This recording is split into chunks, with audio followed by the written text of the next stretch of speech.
यहूदियों के नाम पौलुस प्रेरित की पत्री 3 अध्याय। सो यहूदी की क्या बड़ाई या खतने का क्या लाभ? हर प्रकार से बहुत कुछ। पहले तो यह कि परमेश्वर के वचन उनको सौंपे गए। यदि कितने विश्वासघाती निकले भी तो क्या हुआ? क्या उनके विश्वासघाती होने से परमेश्वर की सच्चाई व्यर्थ ठहरेगी? कदापि नहीं, वरन परमेश्वर सच्चा और हर एक मनुष्य झूठा ठहरे। जैसा लिखा है कि जिससे तू अपनी बातों में धर्मी ठहरे और न्याय करते समय तू जय पाए। सो यदि हमारा अधर्म परमेश्वर की धार्मिकता ठहरा देता है तो हम क्या कहें? क्या यह है कि परमेश्वर जो क्रोध करता है अन्यायी है? यह तो मैं मनुष्य की रीति पर कहता हूं, कदापि नहीं। नहीं तो परमेश्वर क्यों कर जगत का न्याय करेगा? यदि मेरे झूठ के कारण परमेश्वर की सच्चाई उसकी महिमा के लिए अधिक करके प्रकट हुई, तो फिर क्यों पापी की नाई में दंड के योग्य ठहराया जाता हूं? और हम क्यों बुराई न करें कि भलाई निकले, जब हम पर यही दोष लगाया भी जाता है? और कितने कहते हैं कि इनका यही कहना है, परंतु ऐसों का दोषी ठहराना ठीक है। तो फिर क्या हुआ? क्या हम उनसे अच्छे हैं?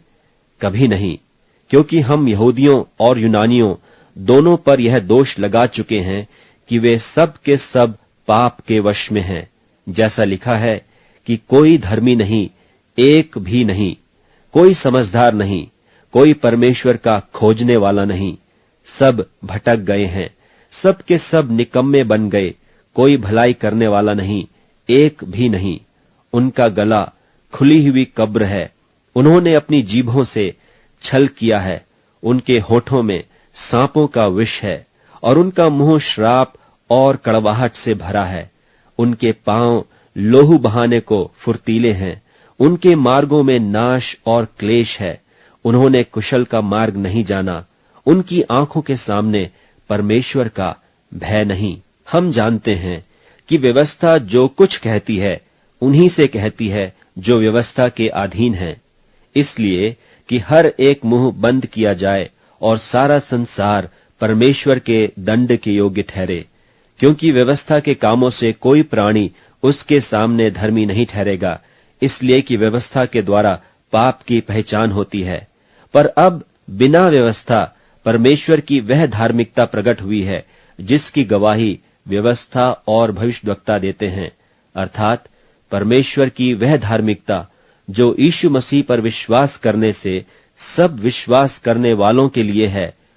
क्योंकि कुछ भेद नहीं, इसलिए कि सब ने पाप किया है और परमेश्वर की महिमा से रहित हैं, परंतु उसके अनुग्रह से उस छुटकारे के द्वारा जो मसीह यीशु में है सेत मेत धर्मी ठहराए जाते हैं।